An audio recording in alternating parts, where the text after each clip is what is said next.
Bom dia pessoal, bom dia galera, bom dia traders iniciantes, traders iniciados, Biridim Trader aqui começando mais um estudo pré-market. Hoje quinta-feira, 19 de março de 2020, são 8 horas e 5 minutos. Pelo jeito a gente vai ter mais um dia de grande volatilidade, né? Os mercados lá fora estão mais para baixo, com viés levemente para baixo, futuros americanos de estáveis para baixo também, né? Apesar de agora ter sido a vez do Banco Central Europeu anunciar um incentivo de 750 bilhões B de bola de euros, né, na economia, mas apesar disso o vírus continua fazendo seus estragos, né? E como eu até respondi aí no comentário do vídeo de ontem, né? O Arielton até colocou bem aí, em relação àqueles que estavam super comprados aí em papéis, em ativos de uma maneira geral, né? O que é que eles estão fazendo? O próprio Luiz Barsi, né? Que é aquele senhor aí de quase 80 anos, que é o maior investidor pessoa física, pelo menos há 2 semanas atrás ele estava falando que cada vez que caía ele comprava mais. Ele tem perto, parece que de 1 bilhão de reais em ativos aí. Eu não sei o que ele está fazendo. De qualquer maneira, é, a gente tem que surfar o que aparece na nossa frente, uma vez que a gente é day trader, a gente não é buy hold nem swing tradista, pelo menos não aqui no YouTube, no caso do Biridim, né? A gente opera principalmente em day trade, seja no mini índice, no mini dólar, que é o que a gente costuma fazer aqui no canal do YouTube, né? Ou eventualmente até alguns papéis, de preferência para o chip, papéis com liquidez, com volume diário e que negocia pelo menos 3 bi aí por dia, alguma coisa desse gênero aí, né? Não bi, milhões, né? Então, é importante a gente estar posicionado no day trade. Quem tem boas ferramentas pode surfar muito bem, né? Essas pernadas grandes aí de dólar. O dólar está subindo e descendo 50 pontos assim em minutos, né? E o mini índice, 1.000, 1.500 pontos também em 15 minutos. Então, para quem consegue se posicionar na entrada e na saída dos pontos aí notáveis, né, de maior assertividade, pode estar bem. Agora, a gente alerta que para os iniciantes é bom ficar de fora desse mercado e é uma ótima oportunidade para aprender no simulador, galera. Então, é isso aí, né? Esse tipo de situação a gente não viveu ainda, apesar de da gente ter tido aí em 2000 aquela estouro da bolha das empresas.com, da gente ter tido em 2001 o ataque às Torres Gêmeas, 2008 a crise de subprime, né? Já está se falando aí, os catastrofistas aí americanos já estão falando que o desemprego nos Estados Unidos pode bater 20%. Né? Em 2008, na crise subprime, ficou perto de 10%. Mas os mercados são assim mesmo, são ciclos, né? Aquele ciclo de acumulação, onde os tubas compram, a coisa começa a subir, aí o público começa a entrar, sai na imprensa, a euforia, aí sobe, chega uma hora que ele entra em distribuição, ou seja, é lateralização de topo. E aí os tubos começam a vender. Né? A gente não pode esquecer que o SP500, né, o Dow Jones e o Nasdaq, no último ano aí bateu recorde atrás de recorde. Então, é normal, sempre tem culpa de alguma coisa. Né? Agora o culpado é o coronavírus. Né? Então, vamos ver. Aí, depois da distribuição, lateralização lá no topo, os tubas vendem, a coisa começa a cair, aí o público entra no pânico, que é o que a gente está vivendo agora. A galera manada vende no pânico e aí ele entra de novo em acumulação. A nossa pergunta é quando que ele vai entrar em acumulação de novo, de modo que os tubas enchem os seus carrinhos e levantem os preços de novo, e assim continua o ciclo. Eu estou falando de ciclo de anos e décadas. Né? Se vocês olharem aí os gráficos, né, para trásmente, como se a gente pode falar isso, ele mostra exatamente isso, né, nas últimas décadas, nos últimos anos. Então é normal, né? Naturalmente, para quem tem ferramentas adequadas, testadas, né, uma gestão de risco e de comportamental psicológico, pode se dar bem. Eu vou de Setup Sniper 382, que foi desenvolvido ao longo dos últimos anos e fruto de muitos altos e baixos, muitas perdas, muitos ganhos e tal, muito estudo, muita disciplina, foco, dedicação, e a gente chegou nisso aí. E por enquanto está dando certo, a gente pode mudar naturalmente, o mercado é mutável e a gente tem que se adequar a ele. Mas é isso aí, galera, ladainha à parte. Deixem o seu like, a gente agradece pelos comentários, pelas mensagens que a gente tem recebido por e-mail também, né? E é muito legal porque enriquece o nosso canal aqui, esse bate-bola que a gente tem aqui diariamente. E dentro do possível a gente coloca aqui o que a gente está achando, achar é de graça, nossos estudos, algumas eventuais dicas, né? Mas não é call. Isso aí cada um que pilota o seu mouse, né? Isso são meras opiniões pessoais do Billy G. Então é isso aí. Bom, aqui no Brasil, o que, que a gente tem? Teve um corte aí da Selic, né, de 4,25 para 3,75. O Copom cortou ontem, o mercado achou que deveria cortar um pouco mais, né? Mas de qualquer maneira teve um corte aí na Selic, né? Provavelmente isso vai puxar mais a doleta para cima, porque quem investia aqui dentro com taxa de juros mais altas foge dessas aplicações, ok? E buscam mercados onde a taxa de juros está um pouco maior, como no México, por exemplo, né? Em torno de 6, 7%. Bom, a gente está vivendo hoje, galera, uma crise tripla, né, aqui no Brasil. A da saúde do coronavírus, a econômica, naturalmente, a gente já vem um sofrimento fiscal, né? Haja vista a urgência da aprovação da reforma tributária e da administrativa, né? Ainda bem que a da Previdência já passou ano passado, mas a gente tem também uma crise política. A gente antes de ontem, teve panelaço contra o Bolsonaro. Tem gente até pedindo impeachment do Bolsonaro, que é totalmente infundado, né? Vai colocar quem no lugar? Alguém tem alguma sugestão? Quem que entra no lugar dele? Então, eu diria que o Bolsonaro, para mim, ainda é fruto do PT, né? Foi a votação antipetista no final de 2018, né? Então, essa é a opinião pessoal minha, né? Então, política e futebol não se discute muito. Então, a gente está vivendo essa tripla crise, saúde, econômica e política. E o filho do Bolsonaro agora, de novo, né, para variar, falando asneira, né, falando besteira, o Eduardo Bolsonaro, agora resolveu, não sei de onde ele tirou, se ele tem prova, dizendo que a China escondeu os dados do coronavírus. Pô, a China é o nosso maior comprador, o nosso maior parceiro comercial, ou seja, é um nanico, né, tentando alfinetar um gigante.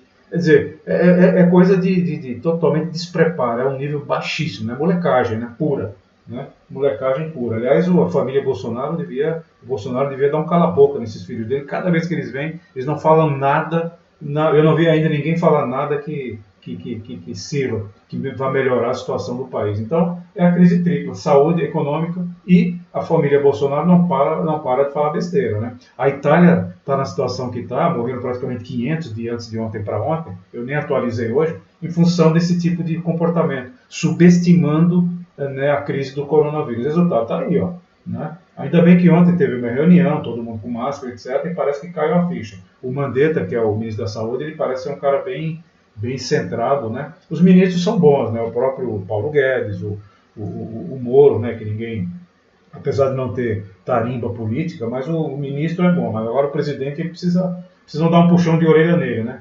Então é isso aí. O que mais que a gente tem aqui? Está se falando em cortar salário pela metade, né, e a jornada também aqui no Brasil, né, das empresas. Isso aí pode trazer uma série de oportunismos de empresas. Né? Em São Paulo, a prefeitura decretou aqui o fechamento do comércio até 5 de abril. Então, quer dizer, realmente a gente está paralisando, está parando tudo aqui. E a gente está enfrentando um inimigo que ele é invisível. Ele é invisível, cruel e agilíssimo, super ágil. Você falou com seu colega a meio metro de distância, você está sujeito a pegar essa doença aí. Então, está todo mundo em casa, né? Pacote para ajudar aí os autônomos, etc. As ruas estão vazias, né? 25 de março lá caiu 70% o movimento e deve piorar. Então é isso aí, galera. Bom, chega de papo, vamos dar uma olhada nos nossos mercados aqui e vamos começar pela agenda internacional, galera. A agenda internacional hoje está vazia. A gente tem basicamente um único item aqui. O mercado começa às 9 horas, né? Mercado de índices futuros. Às 9h30 a gente tem aqui 3 tourinhos no mercado americano, que é o Philadelphia Fed Manufacturing Index, índice de manufatura, de fábrica, né, de indústria federal de Filadélfia, que para eles lá tem um peso. Né? Então às 9h30 a gente tem isso. Tem outros aqui, FIG, Filadélfia, né? Taxa de desemprego de março, etc. E mais? Aí Canadá, etc. Às 11 horas aqui não tem nada a ver, acabou a agenda. Tudo um tourinho, né?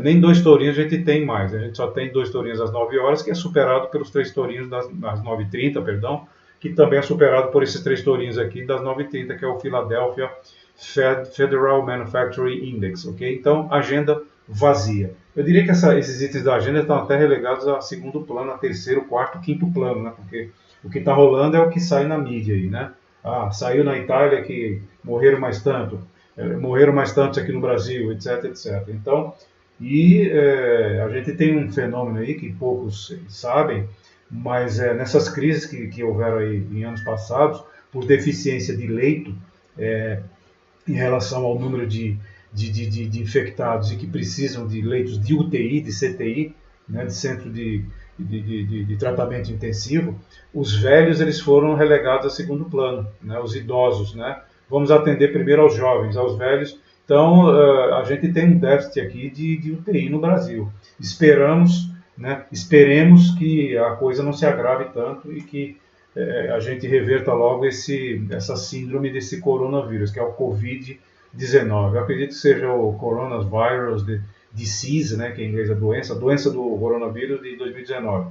Né, porque ela não surgiu agora, ela surgiu o ano passado, aí, lá na China, na cidade de Wuhan, né, e na província de Hubei.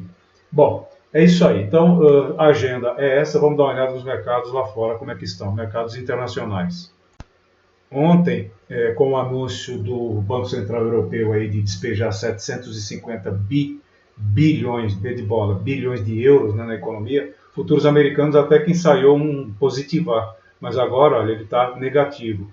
Né, aqui, ó, SP500 futuros, Dow 30, o iShares aqui, WZ, que é o avatar aqui do Ibov, fechou, reloginho verde, mercado aberto, aqui à direita, nessa coluna da direita, né, e reloginhos vermelhos, mercados fechados. O iShares aqui é WZ, mercado fechado. Então, ele é um avatar aqui do Ibov.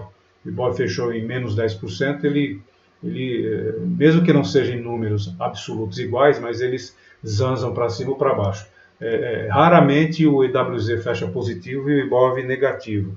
Né? Normalmente eles fecham pelo menos na mesma direção. Bom, futuros americanos aqui no vermelho, na Europa, DAX Frankfurt em menos 0,56, FTSE 100 Londres menos 1,43, Paris meio que estável aí, menos 0,11, e IBEX Madrid mais 0,53 agora. Okay? Xangai e Ásia tudo para baixo. Xangai, principal bolsa da Ásia, fechou em quase 1% de queda, menos 0,98.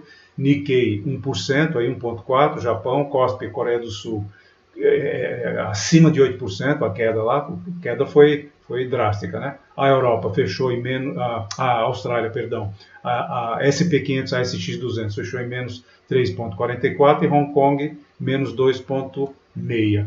O curioso aqui é que o petróleo, né, o West Texas Index aqui está em mais quase 12% aqui, ó, positivo.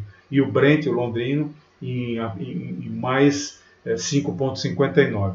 O índice do medo VIX está positivo. Não está tão positivo como esteve esses últimos dias, 10%, 12%, bateu mais de 20% nessa semana, mas está positivo, que significa que continua a luz amarela acesa. A julgar por essa leitura aqui, galera, a gente deve abrir gap down, ok? De qualquer maneira, a gente tem que surfar o que aparece na nossa frente. Vamos dar uma olhada aqui nos níveis de suporte e resistência do mini índice e do gráfico da direita, né, e o mini dólar gráfico da esquerda, para a gente fechar os estudos pré-market de hoje, quinta-feira, 19 de março de 2020, agora são 8h20 da manhã, vamos que vamos. Vamos colocar aqui o gráfico do mini índice na tela. O mini índice, né, fechou aqui nessa linha coral que se encontra aqui, que a gente chama de marca d'água, né, no 68.120 aproximadamente, e o ajuste foi no 66.597. Praticamente 66.600, né? 66.600. Repetindo, o ajuste do mini índice, linha horizontal preta, 66.597. O que a gente vê para baixo em suporte, né? Ele fechou no 68.120 aproximadamente, a gente vê em suporte o 68.000 bola, o 67.000 bola, depois o ajuste no 66.600 aproximadamente, como a gente está falando aqui. Abaixo disso, 66.000 bola. Veja que as pernadas estão muito longas, né? 66.000 redondo, 66.000 bola. Abaixo disso, 65.350, essa linha horizontal azul escura que está aqui. Quando a gente coloca essas linhas horizontais azul escuras, significa que são pontos de suporte ou resistência mais fortes do que as linhas pontilhadas em branco. Então, 65.340, 350 aproximadamente, depois os 65.000 bola, 64.000 bola, os números bola normalmente são pontos de parada de primeira, pelo menos, né? A menos que tenha um gap, aí atropela bonito, né? Abaixo do 64 mil bola, a gente tem os 63.560, depois os 63 mil bola, 62 mil bola, depois os 61.570, aproximadamente 61.600. Abaixo disso, os 61 mil, redondo, bola, né? E os 60.650. Não acredita que vai cair tudo isso, são 8 mil pontos, mas o mercado é quem manda. Para cima, o que a gente vê de resistência, né? Na cara dele aqui, galera, a gente vê os 68.500 aproximadamente, acima disso os 69 mil bola, 69.350, 79 mil bola, redondo, 70.370, essa linha amarela é mera seguidora de stop, que a gente coloca aqui. Acima dos 69.370 a gente vê os 70 mil redondo, 70 mil bola, 70.360, 71 mil redondo, 71 mil bola, 71.630, 72 mil bola, 72.700. Acima disso a gente vê os 73 mil, 74 mil, 75 mil e 75.430. Estamos falando aqui de 7 mil pontos, mais de 7 mil pontos. Então, a gente não acredita que suba tudo isso. A gente tem uma resistência de diária aqui na faixa do 71.700 aproximadamente, uma linha horizontal pontilhada laranja que se encontra aqui, ok? No 71.800, ok? Eu coloquei a linha horizontal perto dela porque para caracterizar uma resistência importante. Então, para baixo, suporte, alvo de quem está vendido, RP de quem está vendido, né? Ou eventualmente, dependendo dos indicadores, volume, conformação de vela, bandas de Bollinger, ele pode até colocar e comportamento do preço, se ele lateralizar em acumulação de fundo, né? A gente pode até colocar uma compra. Para cima, resistência. A gente pode colocar venda, é alvo de quem está comprado, RP de quem está comprado e venda nas mesmas condições que eu acabei de mencionar. Vamos ver a doleta para a gente fechar aqui. A doleta, galera, continua difícil de operar, pelo menos na compra, né? Eu ontem operei na venda, ele chegou no alvo de número FI, eu tinha cantado pelo menos meia hora antes, e foi uma maravilha, né? Ele despencou, depois subiu e tal, mas no começo do dia aqui, olha, está meu cursor, deu uma venda, um vendão maravilhoso, né? Ele caiu quanto desde aquele pico de lá, olha? Ele bateu lá no 5200, 06, 02 que eu tinha falado, né? E depois dessa queda, chegou até os 50,63. Nossa, que coisa, hein? Quase 200 pontos. Pô, para a doleta em tempos normais, para a doleta cair 200 pontos, levava 3 meses, 2 meses, 4 meses, né? Você vê que o mercado está com as pernadas muito boas. Repito, quem tem ferramenta adequada, com backtest feito, etc., uma gestão de risco boa, né? E controle emocional e de comportamento, pode se dar muito bem. Bom, o mini dólar fechou aqui no 5,108, essa linha coral que se encontra aqui, porém o ajuste foi lá em cima, no 5,224,92, praticamente no 52,25. Repetindo o ajuste da doleta, 5,224,92, a linha horizontal preta que se encontra aqui. Ele fechou, como eu falei, no 5,108. O que a gente vê para baixo do suporte? O 5,100, 50,90, né? Abaixo disso o 50, deixa eu tirar a linha horizontal que está aqui, galera, só um minutinho. O 50 82, abaixo do 50 90, o 50 82, ok? Abaixo disso 50 62, 50 33. Aí abaixo disso a gente tem o 5000, ok? Que é o bola, o 4973, 4960, 4959, 4913. Depois a gente tem aqui o suporte de diário no 49,00 também, né? A gente tem um suporte diário aqui na faixa do 48,80, ok? Não acreditamos que caia tudo isso. Abaixo disso a gente tem o 48,67, 48,04, 48,00. Para cima, o que a gente vê de resistência, né? A gente vê aqui, ele fechou, repito, no 51,08. A gente vê em resistência 51,45, 51,97, 52,00, 52,13. O ajuste lá no 5224,92. Acima disso, o 5260, que foi o topo de ontem. Acima disso, galera, a gente tem o 5300, 5346. Atenção, muito cuidado a operar o mini dólar, principalmente na compra. O Banco Central ele pode entrar de qualquer maneira, né? Deixa eu colocar minha boleta aqui do lado esquerdo, galera, só um minutinho. A boleta da doleta. Pronto, colocada aqui a boleta, fechou em quase 2% de queda, né? Apesar de ter tomado essa pancada aqui para baixo. Mas é isso aí, galera. Bom dia a todos, bom dia ao nosso Petit Comitê, deixem o seu like, comentem nesse vídeo e muito cuidado, o preço tem que chegar na gente, espírito sniper é preciso. Vamos que vamos, tenhamos todos uma ótima quinta-feira.